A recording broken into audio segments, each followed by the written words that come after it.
Hola, buenas tardes. Hoy vamos a presentar la última charla del ciclo de la cerámica como arte. Era la que nos quedaba después de haber iniciado con las primeras cerámicas esmaltadas, el Renacimiento, 3 siglos de esplendor, porcelana en busca del oro blanco y nos quedaba esta que por culpa de la pandemia pues la teníamos que haber dado hace un año, pero bueno, pues ahora que se permite la vamos a dar. Dimos en llamar la cerámica como arte porque decíamos que en cierto modo la cerámica la considerábamos actualmente un arte, pero no deja de ser cerámica que muchos consideran artesanía. Pero hoy la vamos a dedicar a la cerámica arquitectónica. El subtítulo es De los alicatados de la Alhambra a los azulejos barrocos de Manises.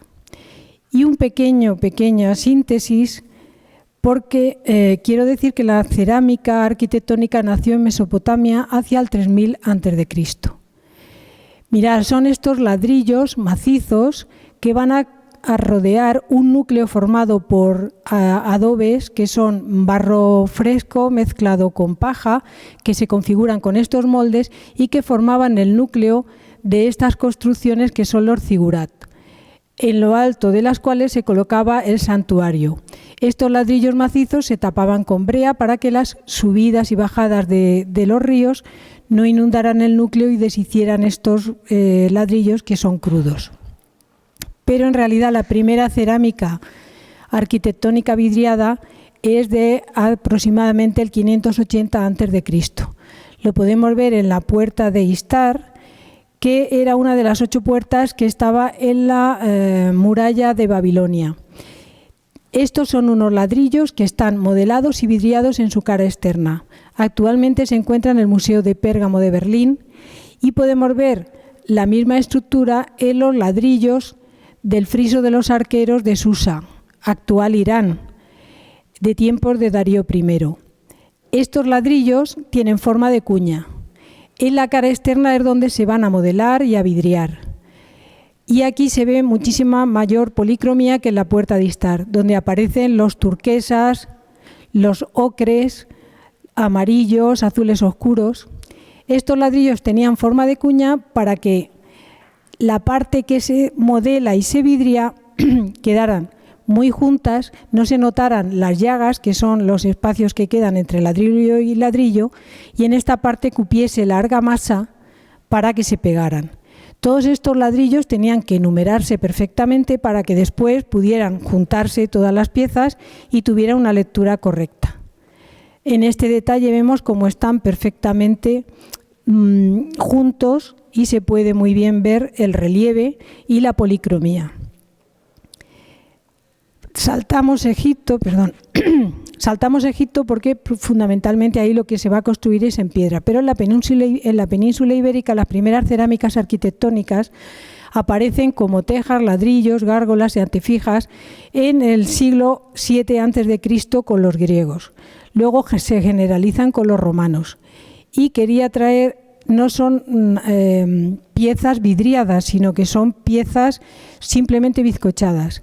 Y servían las antefijas, cuyo nombre latín es antefisa, que quiere decir fijar por delante, como con esta cuña se colocaban al final de las hileras de tejas para fijar, pero sobre todo para adornar las cornisas. Esta era la palmeta, una de las más frecuentes, pero muchas veces tenían un carácter también protector de la familia que vivía, que moraba, y entonces se modelaban cabezas de diosas, como esta Diana Selene. Pero en realidad la cerámica arquitectónica a la que vamos a dedicar toda la tarde de hoy, toda la tarde, un ratito de la tarde, es la cerámica arquitectónica vidriada.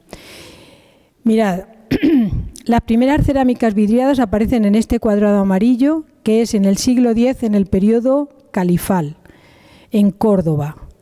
Va a tomar el relevo el reino nazarí de Granada, que hasta el siglo XV va a estar haciendo todo tipo de cerámica arquitectónica. Conforme avanza la Reconquista, pues Aragón y Valencia son las zonas donde se va a empezar una cerámica mudéjar, y la zona de Sevilla igualmente. Sevilla va a tener una continuidad porque hay un hecho en el siglo XVI que va a ser importante para la cerámica arquitectónica y que va a influir grandemente en Talavera, que se convierte en el siglo XVI y XVII en el lugar preferido de reyes para hacer sus encargos. Posteriormente decae porque en el siglo XVIII, con la llegada de los Borbones, vuelve a ser Valencia la que tome el relevo, Sevilla la continuación y la zona de Levante va a seguir con ese barroco rococó de cerámica arquitectónica. Valencia vemos que no pasa por el Renacimiento porque queda anclada en el mudéjarismo y en el caso de Aragón y Teruel siguen aún con el mudéjarismo. En cuanto a los formatos, no todas las cerámicas arquitectónicas son planas. Podemos ver que hay algunas con nombre propio, como por ejemplo el alizar o mamperlán. Es esta pieza de aquí, este es su perfil, y en este caso es del periodo nazarí y está decorada con reflejo metálico, loza dorada. Ahora veremos para qué sirven. Estas son de bulto redondo, se llaman remates que en arquitectura pues bien en pilastras o en columnas o en balaustradas acaban formando un adorno de esta manera. Los bazzini no son otra cosa que platos de loza decorada que llegaron a Italia a través de Mayólica y ellos le llaman bazzini. La loza decorada, pintada, después ha quedado con el nombre de Mayólica por ese traslado que hay a través de Mallorca a Italia y porque aparecieron por primera vez en Pisa incrustados en una fachada y creyeron que eran hechos allí, hasta que se descubrió que no, que eran españoles o hispano-musulmanes emigrados. Los fustes o columnillas, y luego están estas que las incluimos dentro de la cerámica arquitectónica, que son las estelas funerarias. Son de la época nazarí, las hay con estos apéndices llamadas de orejetas y esta otra que parece pues, como una teja, de teja y mantilla, está la zona que se incrusta en el suelo para señalar dónde está el finado enterrado. Aquí está decorada pues con versículos del Corán y esta pues es una red de rombos. Los mamperlanes o alizares, estos que tenemos aquí, que son de Sevilla y de Toledo, que en este momento están haciendo cosas muy parecidas, que es el siglo XIV-XV, son ya de una técnica que se llama cuerda seca, tiene aquí cuernos de la abundancia, en fin, por centrar un poco el momento, y sirven para rematar, como veis, estos bancos o estos peldaños de escalera. De tal forma que si un ladrillo horizontal y otro vertical van a crear un ángulo o si se bisela, pues va a ser una arista viva que puede molestar en la ropa o en la carne, pues de esta manera en los bancos y para que no se... Ahora se hacen piezas realmente que ya están redondeadas, no se necesitan estas, aunque también existen. Y estos serían los remates. Esto me parece que es en el Rocío, son modernos, pero para que veáis para qué sirven. Veis Toledo y Sevilla, cuerda seca de aproximadamente XIV-XV, del siglo XIV-XV. En cuanto a los formatos cuadrados, tenemos algunos que tienen nombre propio. Unos son los aliceres, que son piececitas que van a formar los alicatados. Aunque luego alicatado queda como nombre genérico de una panelación de una pared, decimos vamos a alicatar el cuarto de baño. En realidad el alicatado es el que está formado por aliceres, que son estas piezas de aquí. Luego están las cuadradas, algunas de ellas que son más chiquititas y reciben el nombre de olambrillas. Hay placas y estas hexagonales, que se van a hacer mucho en la zona de Valencia, así alargadas, se llaman alfardón. Alfardones en plural, claro. En cuanto a los modelos, hay de dibujo completo. Se da mucho pues, en rotulaciones de calles donde puede aparecer, pues a lo mejor pues Santa Eugenia, pues aparece la Santa y el nombre de la calle Santa Eugenia. En este caso, pues hay la Giralda, 2 jarrones, año de 1731 y luego una leyenda de quién la puso, quién la donó, o etcétera. Luego los de patrón, que es cuando un dibujo se va a repetir, un azulejo en un dibujo y se va a repetir las veces que se quiera. Si son 2 alargados que forman un dibujo completo, se llama de 2 por tabla. Después hay patrones de 4 o por 4. Y luego la cerámica pintada o historiada, verdadera revolución del siglo XVI en España, que es la que coge un panel de azulejos, varios azulejos, donde se va a representar pintada, igual que pudiera pintarse aquí, es decir, con óxido colorantes, pero como si fuera un soporte pictórico cualquiera y con óxidos colorantes en gran policromía, ¿no? En gran número. Y generalmente van a representar una historia o un personaje. En este caso es San Jerónimo penitente en su roca con sus atributos del león, la calavera, etc. La Biblia. Los usos son, bueno, infinitos no, pero puede haber 20 o 30 usos distintos, con lo cual pasamos para que no nos asuste una lista inconmensurable. Del periodo hispano-musulmán, que va a ser desde el siglo X hasta el XV, nos va a interesar en el periodo califal solamente, vamos a tener este ejemplo que resaltar. Y es, o mejor dicho, son estas placas alargadas que están bañadas con un esmalte blanco y pintadas en los tonos verde y manganeso que veíamos que también utilizaban en la loza. Estas placas, que son humildes placas cerámicas, lo que van a hacer es que van a permitir la lectura de esta bellísima cúpula gallonada de la mezquita de Córdoba y que está ricamente decorada con su mosaico, polícromo, dorado, etc. Aquí estas placas ya sabemos que el blanco es el color califal, el verde es el color simbólico del profeta Mahoma y el morado, hay autores que dicen que es simplemente para adornar y otros dicen que es la síntesis del poder. Es el Alá y el califa, pues bueno, son los que tienen el poder del sultanato. Después, en el periodo almohade, ya en el siglo XII y XIII, en cuanto a los reinos taifas y almorávides nos los saltamos y es los almohades que vienen del norte de África, ya sabéis que son los bereberes, pero traen esta técnica del alicatado. Y la técnica del alicatado consiste en recortar de unas piezas monocromas que se han vidriado del color morado, del color del que sea, se recortan piececitas que después, atendiendo a un dibujo previo, y ese dibujo va a estar enfocado a un lugar determinado, se van a montar como si fuera un puzzle. Todo esto, pues en parte se debe a la gran afición que había en el mundo musulmán por la geometría y las matemáticas.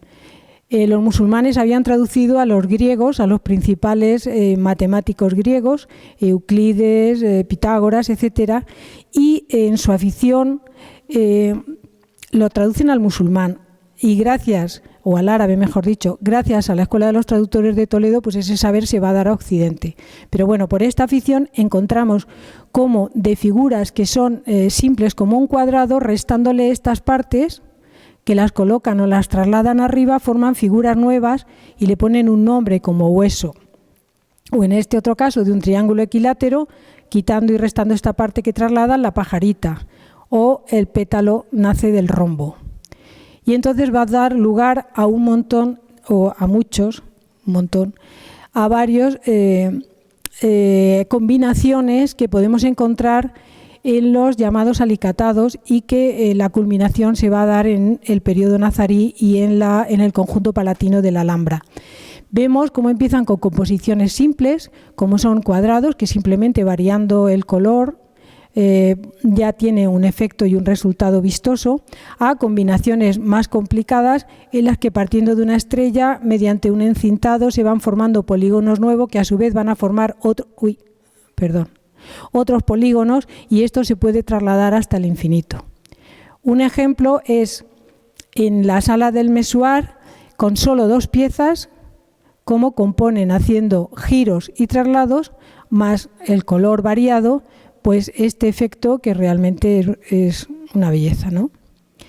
Del periodo almohade solamente tenemos este ejemplo más relevante, que es la Font de la Figuera o Fuente de la Higuera, que se encontró en la plaza del mismo nombre de Valencia. Actualmente está en el Museo González Martí, que es muy recomendable para toda la gente que le guste las artes decorativas, sobre todo la cerámica, y está hecha de piezas aliceres, en cierto modo aún grandes, poco refinados.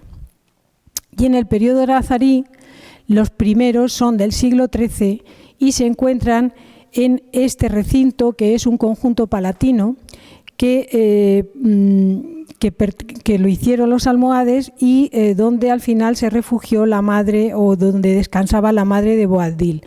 Posteriormente pasó a Isabel la Católica, quien la regaló a la Orden de los Predicadores de Santo Domingo, de ahí el nombre. En este cuarto aparecen los primeros alicatados en tonos fríos. Los tonos fríos son el blanco, el negro, el azul y los verdes pálidos. Los alicatados estos estaban formando zócalos o arrimaderos, llamados así porque es una manera de proteger al arrimarse la yesería o el enfoscado de la pared, de ahí el nombre.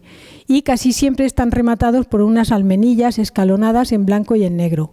Algunas veces llevan cartelas donde hay versículos del Corán o poemas de los poetas islámicos del momento, que era uno de ellos, Ibn Zamrak. En la Alhambra, muchos de las caligrafías que adornan estos zócalos son de poetas, más que de versículos del Corán. Bueno, el esplendor de toda esta alicatado la encontramos, por supuesto, en la Alhambra. La Alhambra, que quiere decir la roja, por este revestimiento que le da el tono rojizo y cuyo exterior austero contrasta con el estallido decorativo del interior.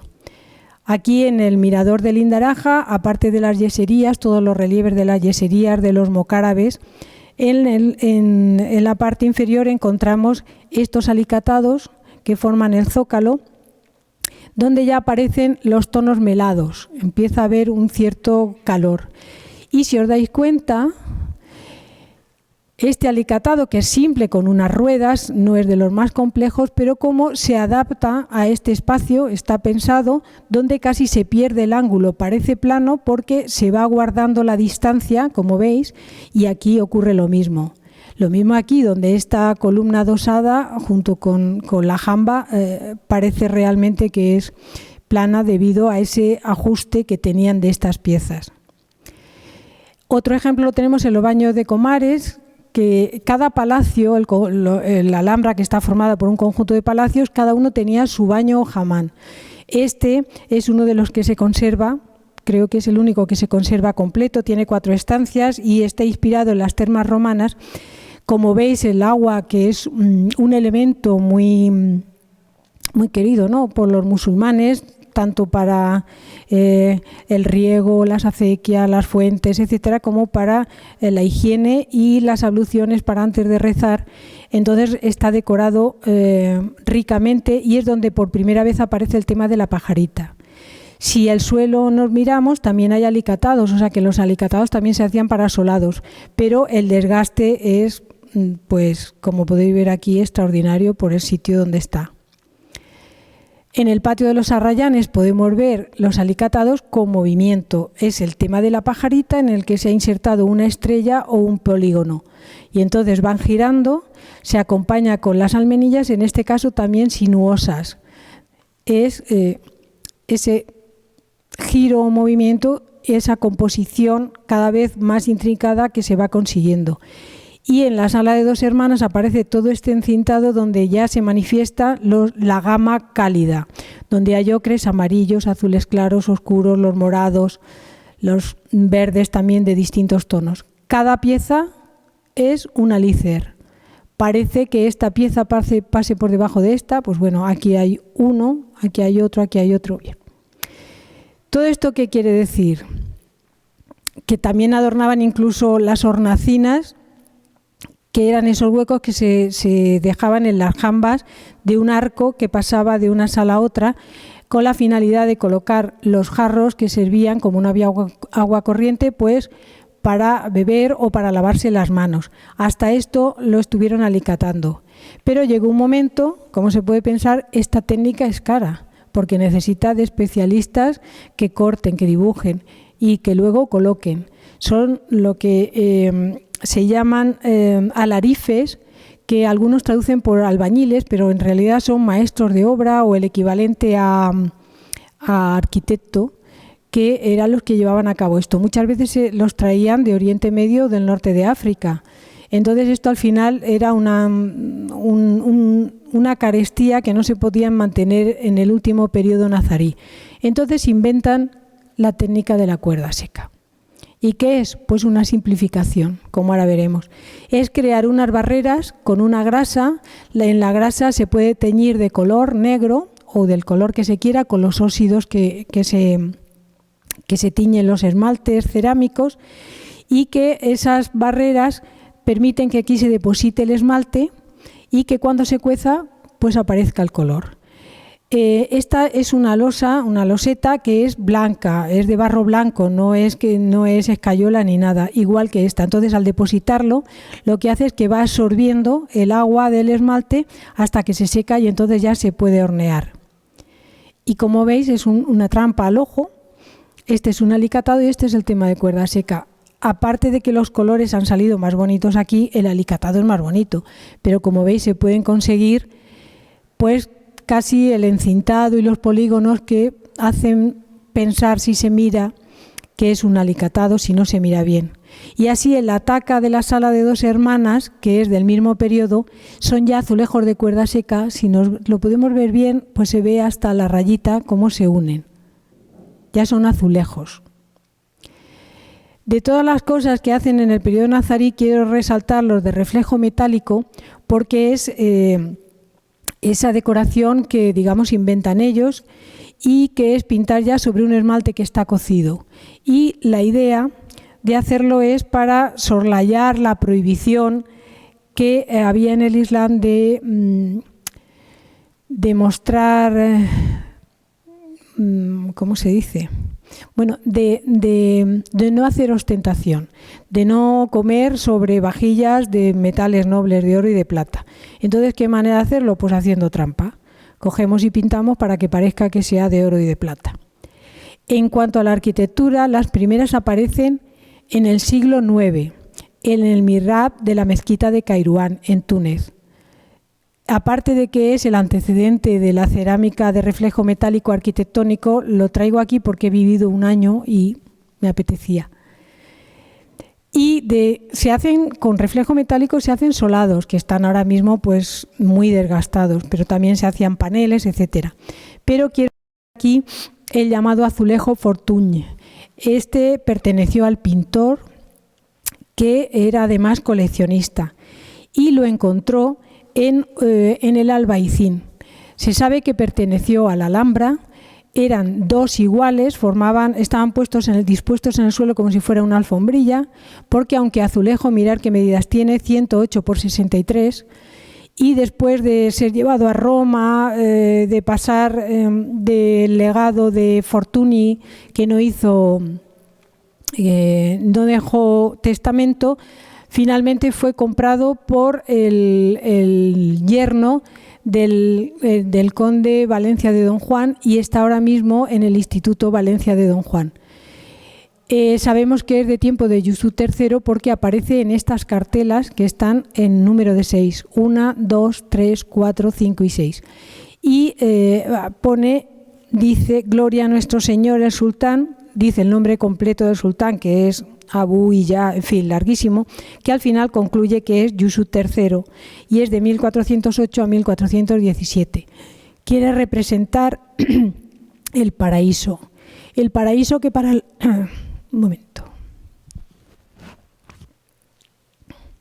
El paraíso que para los musulmanes es un jardín bien ordenado, en este caso con un eje de simetría que son los escudetes de la banda, que no aparecen la heráldica en el mundo musulmán, pero sí aparecen a partir de que Pedro el Cruel se lo donara a Mohamed V en 1390. A partir de esta fecha es cuando podemos fechar una pieza si le vemos que tiene el escudete de la banda. Estas especie de hojas esquemáticas de acanto, que son los atauriques carnosos, están perfectamente esgrafiados, y está lleno de animales, como es este pavo real, que está aquí, en ambos lados, salen de esta parte convexa, estos otros pájaros. Mirad cómo aquí acaba en una cabeza de lobo o de dragón, está perfectamente dibujado, diseñado, y además con los motivos vegetales de margaritas y hojas de perejil. Y bueno, ya pasamos a la zona reconquistada. En primer lugar, Manises. Manises en el siglo XV es el lugar de Occidente principal de producción de azulejos. De todo Occidente, Manises. Son azulejos pintados. Pintados quiere decir que sobre una base blanca de estaño se va a pintar en azul y además es un azul plano. Va a ser una figura por azulejo y va a servir fundamentalmente para pavimentos, aunque tenemos la excepción de unos que hay en la Catedral de Toledo.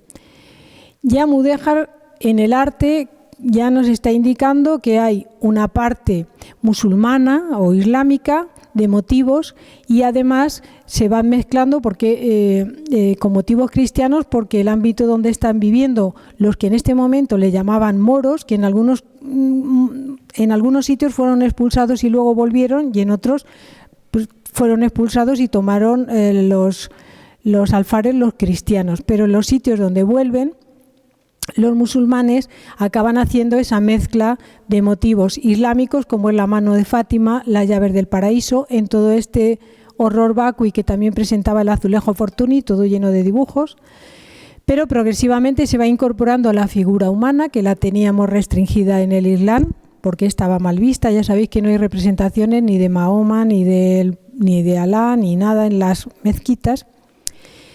Y también hay motivos que vienen de los tejidos provenientes de Venecia y a su vez de Bizancio. Con esta placa que tiene la flor de cardo cerrada y la flor de cardo abierta, y además está hecha con reflejo. Este color marrón es reflejo metálico. Lemas piadosos como Ferve, Ave María, Ora pro nobis, etc. Todos estos azulejos podían ser de encargo o venderse en el mercado libre, pero los heráldicos y los gremiales solían ser de encargo.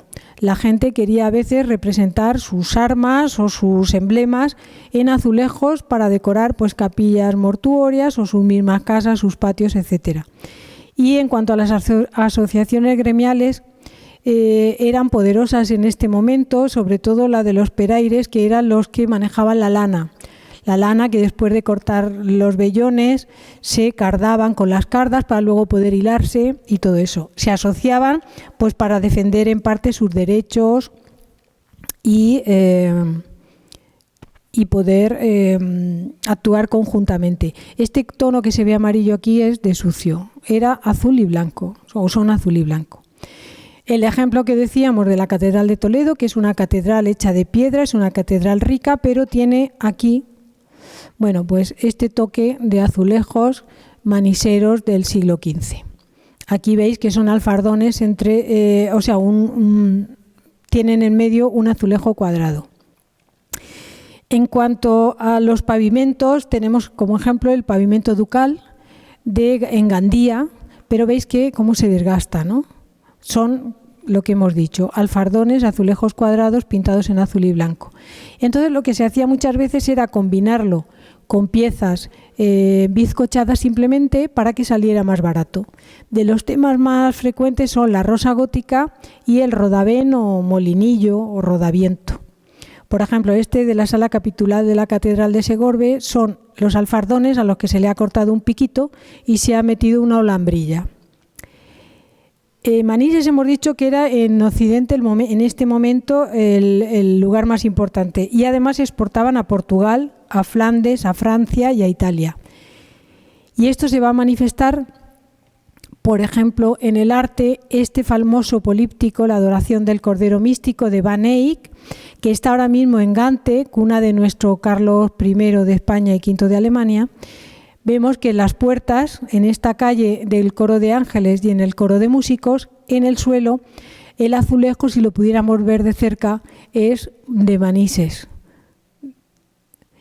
Más cercano, aquí en el Montepío de Valencia, el Profetas Isaías, pues ha pintado Reixac en el suelo un ajedrezado que combina el bizcochado con el azul para dar profundidad.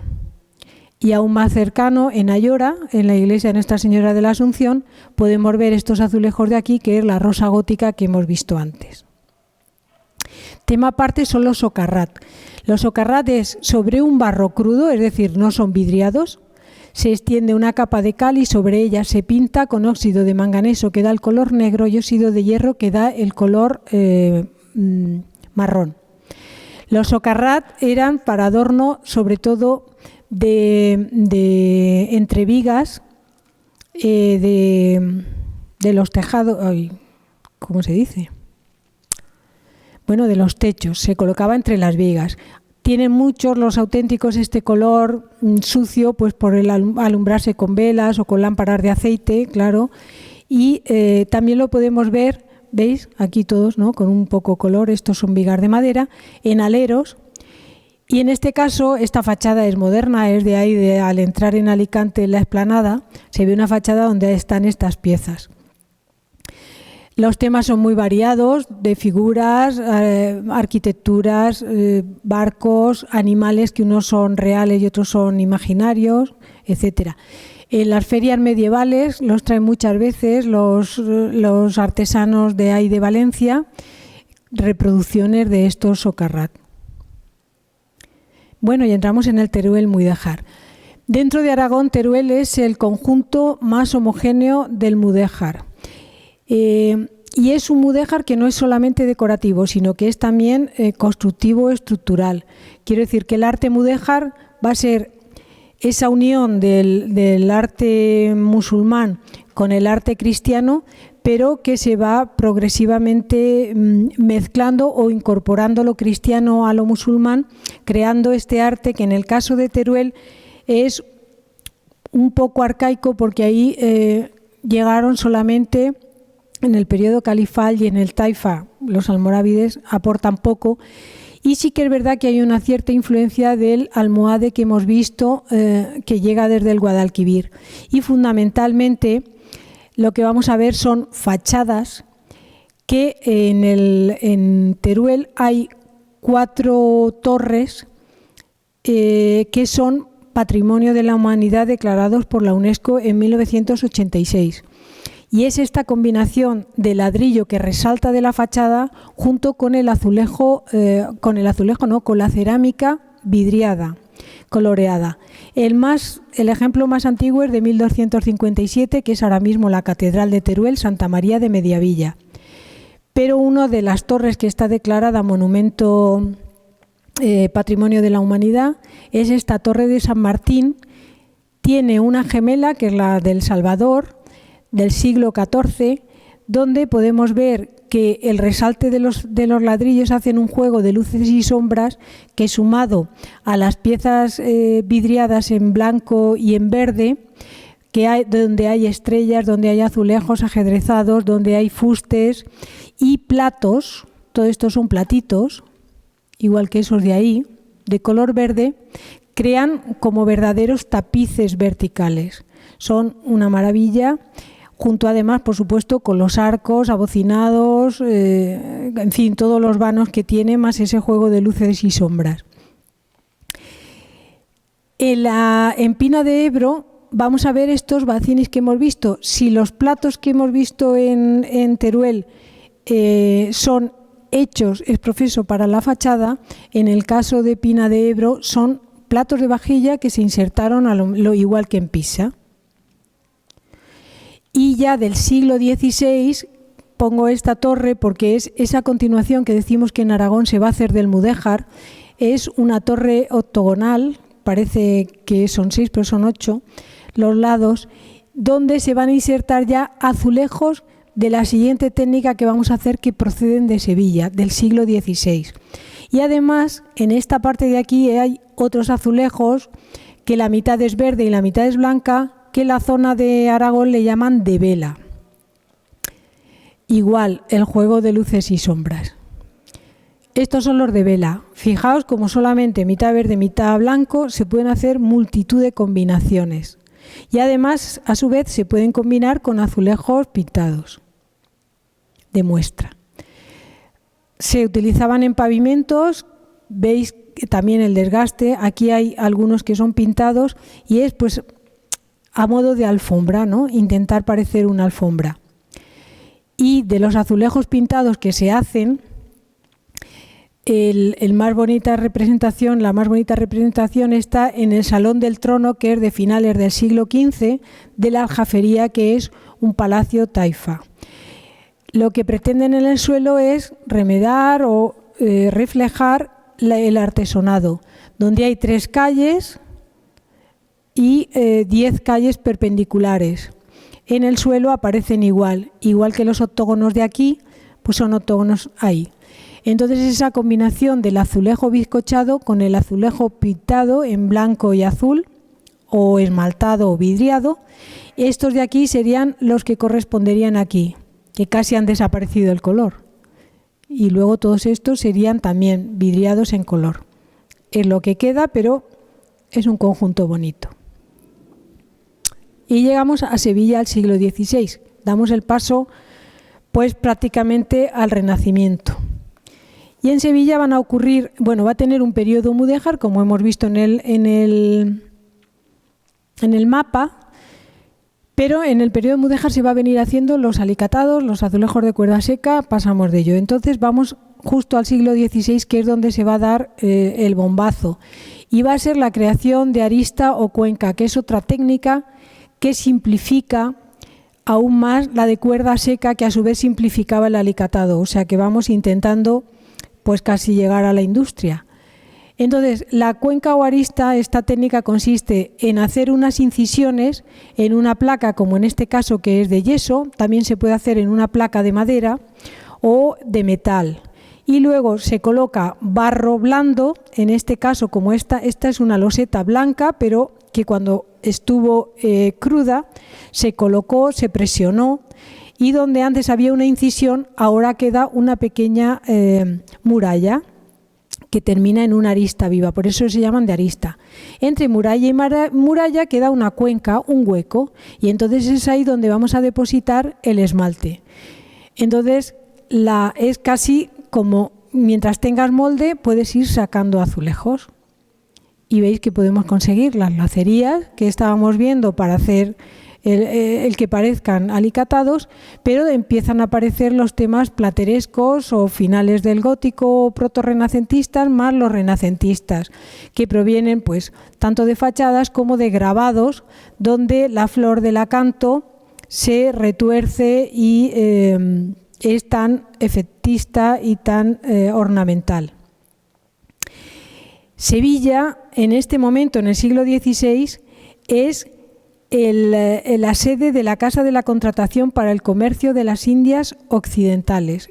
Es decir, es un puerto que va a dar lugar al Atlántico, donde van a salir barcos hacia América, y va a haber un comercio que va a hacer que sea un momento de expansión donde se van a multiplicar los oficios y se va a llenar de banqueros, comerciantes, tropas. Toda esta gente, aparte de abastecerse a sí misma, se produjo muchísimo para exportar. También a Portugal y a Europa se van a hacer muchísimos de estos azulejos de cuenca o arista. En este caso parece ser que fue don Manuel I, el rey de Portugal, que se casó con una hija de los reyes católicos, que a su vez era la viuda de su hermano, todas estas cosas de reyes, y no se sabe si fue por esa razón que vino a Sevilla, si fue en el viaje de novios o en algún viaje que hizo, y le quedó encantado de los azulejos de arista. Entonces encargó multitud de ellos, cientos, para su Palacio Nacional ahora Palacio Nacional de Sintra, para su Palacio de Sintra, y como veis con temas de lacería hay pues como el arranque, aunque ya anteriormente Valencia también había exportado, pero desde luego es el momento en el que arranca Portugal como yo creo que ahora mismo el principal lugar donde se hacen azulejos, porque es todo el país, ¿no? Portugal es un caso aparte también. De cuenca o arista también son estos azulejos para los reales alcázares. Ya aparecen nombres propios, Juan y Diego Polido, 2 hermanos que se instalan aquí y empiezan a hacer azulejos de arista. Como veis, muchos de ellos están inspirados en los tejidos que hemos dicho antes, que venían de la zona de Venecia. En el cenador del Alcázar pues llegan casi hasta el techo. Pero si hay un sitio donde tienen un catálogo que es mayor que el de Porcelanosa, es en la Casa de Pilatos, el parqués del Marqués de Tarifa, o sea, el Palacio del Marqués de Tarifa. Aquí en lo que es el patio interior, pues cada panel de estos tiene un motivo ornamental, pero es que las escaleras, todo es... Hay también de cuerda seca, pero fundamentalmente son de arista del siglo XVI. Son los hermanos Polido también los que han hecho la mayoría de estos azulejos. Sirve también para alfarjes. Y en el caso de Toledo, que hemos dicho que se parecía mucho a Sevilla, pues como si fuera un alfombrado, lo combinan hábilmente con las piezas bizcochadas y parece realmente una alfombra, en este caso con temas de lacería. Y otro hito importante en Sevilla en el siglo XVI es la llegada de este señor, Francisco Niculoso. Se creían que se apellidaba también Pisano, Francisco Niculoso Pisano, lo podemos encontrar en muchos sitios así, pero parece ser que es el Pisano, que es de procedencia, no tanto de Pisa, sino el italiano, también quería decir el italiano. Entonces este va a llegar pues a Sevilla, llamado en cierto modo por el momento de esplendor, y va a traer la técnica de la mayólica, que decíamos que era la loza pintada, pero con una variedad de colores, como si fuera una paleta de óleo.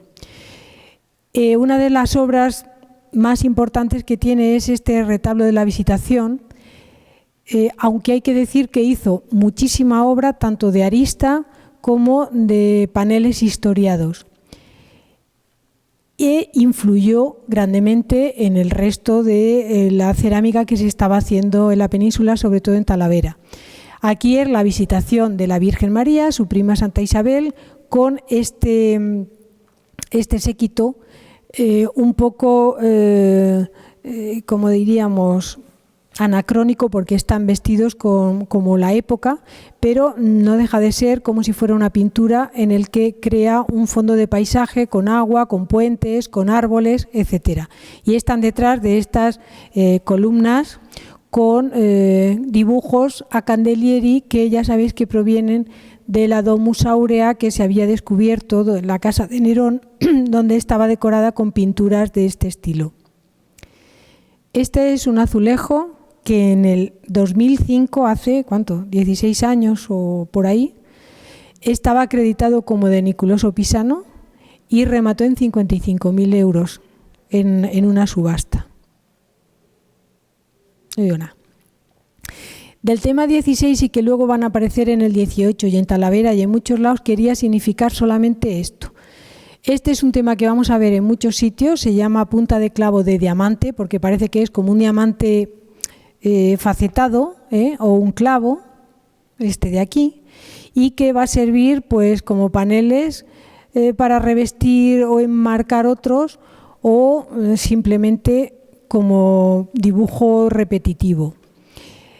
Aquí, este de aquí, podemos verlo cómo sigue los pasos de Niculoso Pisano, con mucho más colorido, y cómo ya aparecen los dibujos que decíamos de la Domus Aurea, esta especie de personajes que la mitad son hombres, la mitad son plantas, etc.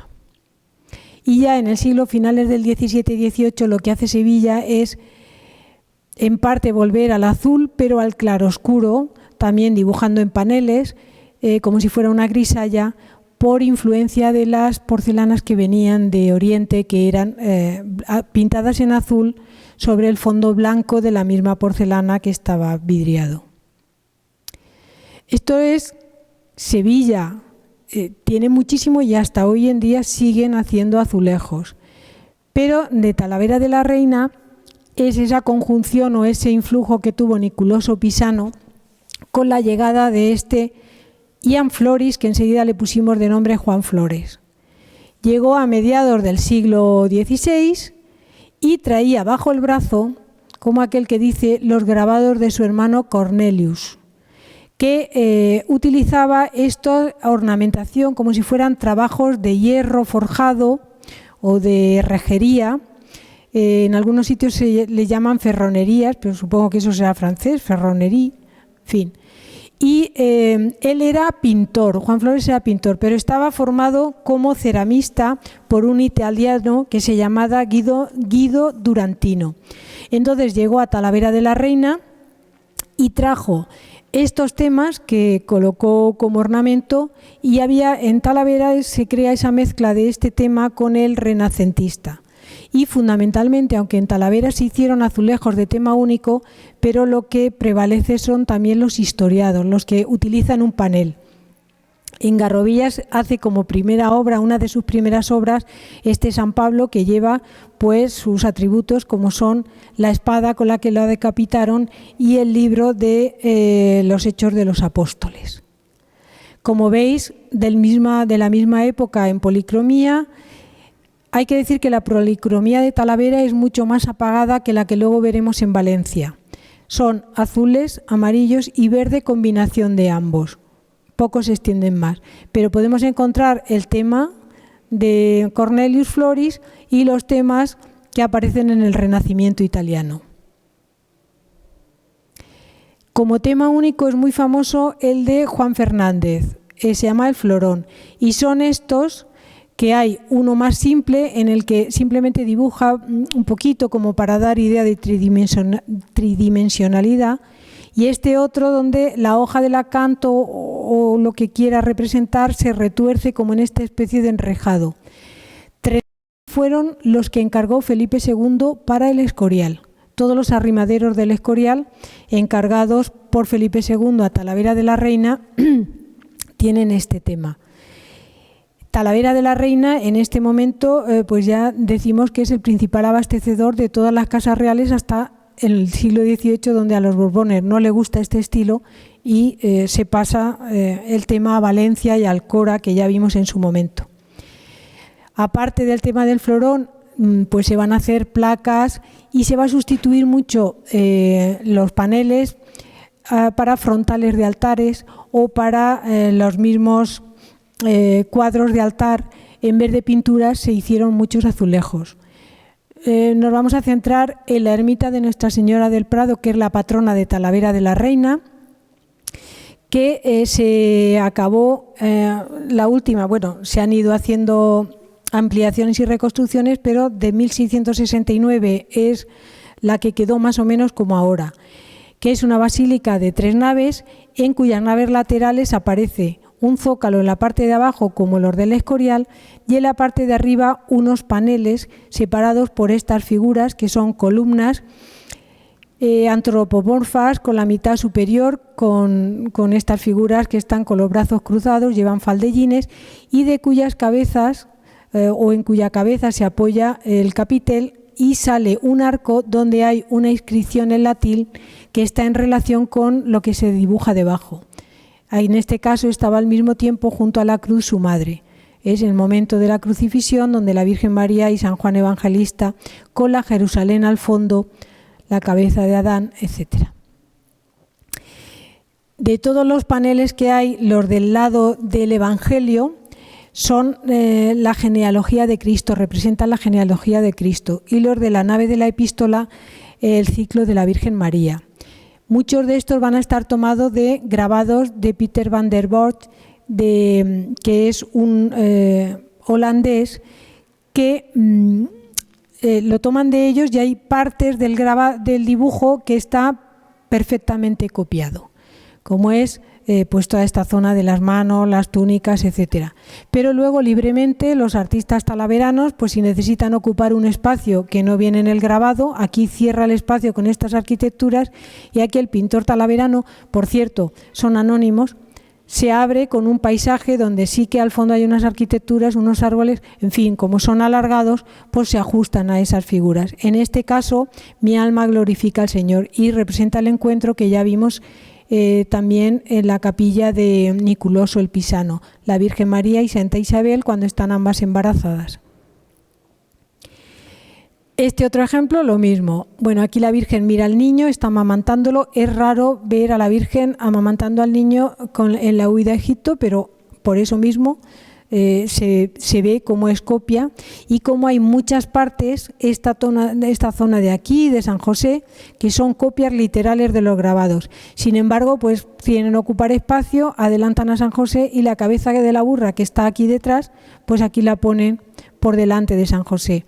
En el arco, levántate, toma al niño y a su madre y huye a Egipto. Una cita de Mateo 2:13. Y en el pórtico son azulejos que provienen de la iglesia de San Antonio Abad. Es Cristo apareciéndose a unos mártires, estaría aquí, y aquí vienen representados estos soldados, donde cuando los trasladaron no se debió de numerar igual de bien que en Mesopotamia, y veis que las calzas no coinciden. Pero en la copia que se hace en el portal de la calle San Bernardo de Madrid, de principio del siglo XX, Madrid está lleno de azulejos de Talavera, con bastante más policromía que la que se hacía en el siglo XVI-XVII, pues están perfectamente colocadas las calzas. Y solamente decir de Talavera que Ruiz de Luna, que era también un pintor, junto a Enrique Guijo, que era un ceramista, montaron la fábrica de Nuestra Señora del Prado en 1908 con el fin de preservar la tradición azulejera de Talavera, que se había perdido en parte a finales del siglo XVII por la primacía de la zona de Valencia, Alcora y Cataluña. Veis aquí un poco el florón, esta especie de hierros o de forja y las representaciones que había en la vajilla y en los paneles del siglo XVI y XVII. Y ya terminamos con Valencia. Hemos ido a Valencia a Mudéjar y volvemos a la Valencia del siglo XVIII. Manises, en este momento, no va a hacer los azulejos, los va a hacer Valencia. Sin embargo, nosotros conocemos a los azulejos como Manises. Aquí en Almansa muchas veces la gente dice, voy a limpiar los manises, o voy a poner manises en el cuarto de baño. Pues igual que con alicatado, es un nombre que ya ha quedado de genérico, ¿no?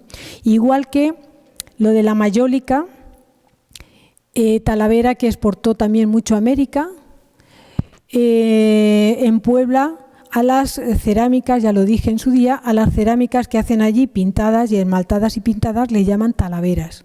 O sea, voy a lavar la talavera en vez de voy a lavar la loza. Bueno, pues en Valencia en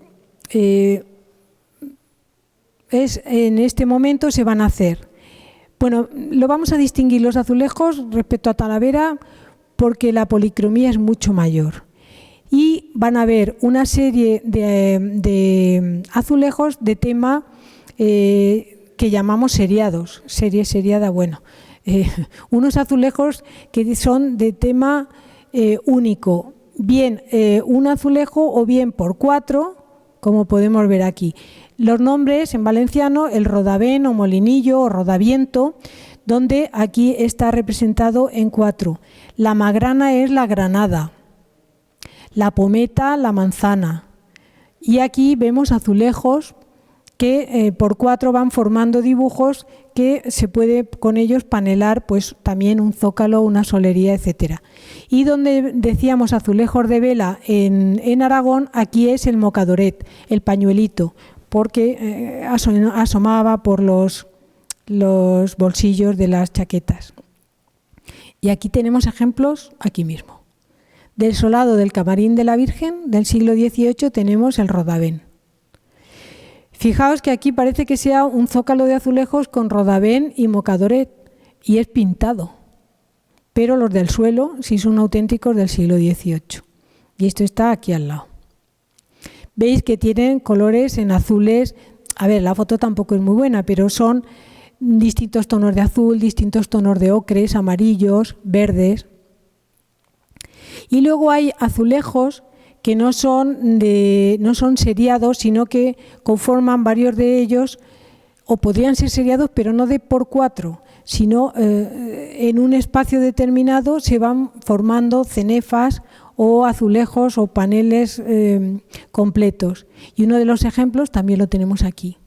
En la capilla, aquí en el convento de los franciscanos, hay un preciosísimo zócalo de azulejos en cantidad de tonos, ¿veis? Azules, oscuros, claros, turquesas, verdes también de distintas tonalidades, ocres, amarillos, los morados, en fin, es muy bonito. La última vez que fui estaba tapado por un paso de Semana Santa y no tengo tampoco fotos mejores, pero si se puede, pues hay que acercarse y verlo.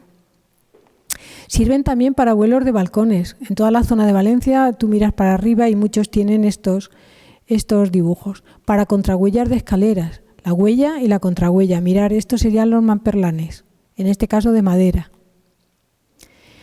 Y por fin entramos en los pintados historiados y vamos a destacar dos. Un pavimento, que es también muy bonito, que se llama De los 4 elementos, que está en Gandía. Pertenece al Salón del Cielo y la Tierra de la Galería Dorada del Palacio Ducal de los Borja. Es una galería de 7 estancias que las puertas van comunicando de una estancia en otra y pueden permanecer abiertas si los requisitos lo necesitan, porque hay pues un acontecimiento que tiene que entrar mucha gente. Y en el último de ellos encontramos esta estancia, que es la del Cielo y la Tierra, donde en el cielo lo que vamos a encontrar es un óleo sobre lienzo. Parece que sea un fresco, pero es un óleo sobre lienzo, y es la canonización de San Francisco de Borja, es una apertura de gloria. Y en la parte de la tierra están los 4 elementos. Los 4 elementos son fuego, aire, agua y tierra. Vamos a ver si vamos aquí viendo, por ejemplo, en el de fuego encontramos en el centro el sol. Bueno, aquí a lo mejor se ve mejor, el sol con sus rayos. Y van a ser unos azulejos que tienen forma de trapecio decreciente hacia el centro, ¿vale? Entonces está el sol con sus rayos y en la zona de fuego hay cañones, pebeteros, escopetas, corazas, todo lo que tiene relación con el fuego. En la zona de aire, pájaros de todas clases, pavos reales, en fin, algunos se distinguen porque no son imaginarios, son reales. También hay mariposas, libélulas. A ver, por aquí se puede ver alguna. En la zona de agua representa un mar, pero donde hay barcos, hay peces, ballenas, tortugas, crustáceos. Y en la zona de tierra, pues es que se ve del revés, por más que lo pongo del otro lado no lo podemos ver, pero hay cazadores, aquí hay un ciervo, y árboles, fuentes, etcétera. En cada una de las esquinas hay un mascarón de cuya boca salen elementos o objetos de cada uno de estos elementos. Este sería el de fuego. Aquí vemos la parte de arriba de una armadura, un cañón, etcétera. Y en este de aquí, mirar, barcos, en la zona de agua, el cazador. Y este que es el de la zona del aire, pues está escupiendo pájaros, aves, mariposas, libélulas. Estos son algún detalle de los de el elemento tierra. Sansón con el dragón, un cazador con abundante policromía. Y por fin terminamos, como el título dice, con las cocinas del siglo XVIII.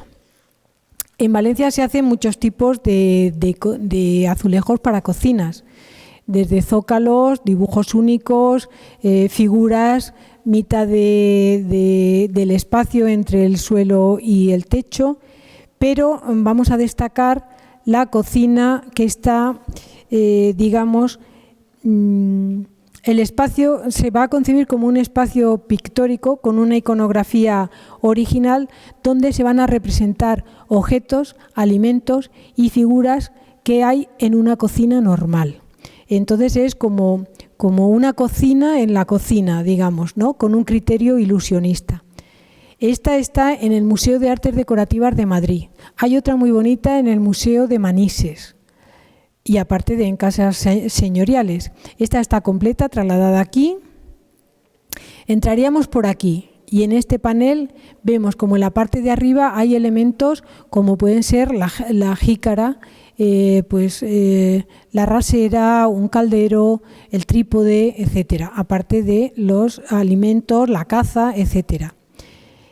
Aparte de estar adornado con su jarrón como si estuviera ahí en esa ménsula. Aquí tenemos al mandadero. El mandadero era la persona que iba por mandados, que iba al mercado y trae en sus cestas pues las verduras, lo que le haya pedido el ama de llaves o la jefa de cocina. Está lleno además de detalles, de mirar caracoles que están saliendo ahí de las hojas, de lo que sea, de los nabos, de las lechugas, etcétera. Esta especie como de angulas que el gato quiere enganchar. Y esta es el ama de llaves, que está ataviada como una de las que tiene más categoría dentro de los criados de la casa. Lleva pendientes, lleva un colgante y está pues recibiendo al mandadero. Si seguimos por esta pared, aquí vemos a la Virgen del Carmen que está encima del pozo. La Virgen del Carmen era la protectora de las aguas. Entonces hay una representación porque es la protectora de las aguas de la cocina. Y luego en esta otra pared las baldas con un efecto ilusionista, estas ménsulas de las que cuelgan unas guirnaldas, etcétera. Que lo vemos aquí, siguen todos los elementos. Y esta es el área del fogón.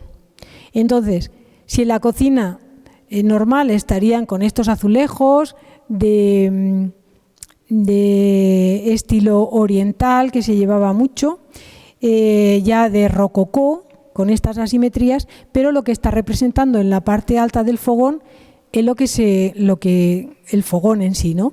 Aquí está la sartén con sus pescados friéndose, los alimentos que están colgados arriba y este gato que se quiere comer al pescado, un fuelle para darle aire al fogón, aquí la lámpara de aceite o las lamparillas aquí colgando, la rejilla esta, la parrilla.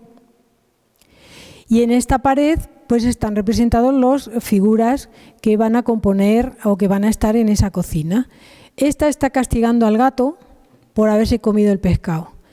Aquí está esta, que es la sirvienta que lleva las jícaras de chocolate. El chocolate que había sido traído de América y que se servía en unas jícaras que eran como unas tacitas con el culito un poco estrecho. Por eso luego se inventaron las mancerinas, que era como una especie de plato con barandilla para insertar la jícara.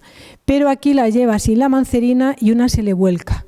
Entonces esta la está reprendiendo, que se te cae el chocolate. Y veis como cada una lleva también un tocado, dependiendo de la categoría dentro de los criados de la casa. Aquí están representadas esas perdices, con todo tipo de detalle, ¿verdad? Y aquí estos lacayos que van a servir a la señora de la casa, que está ataviada como tal señora ricamente, con su abanico en una mano.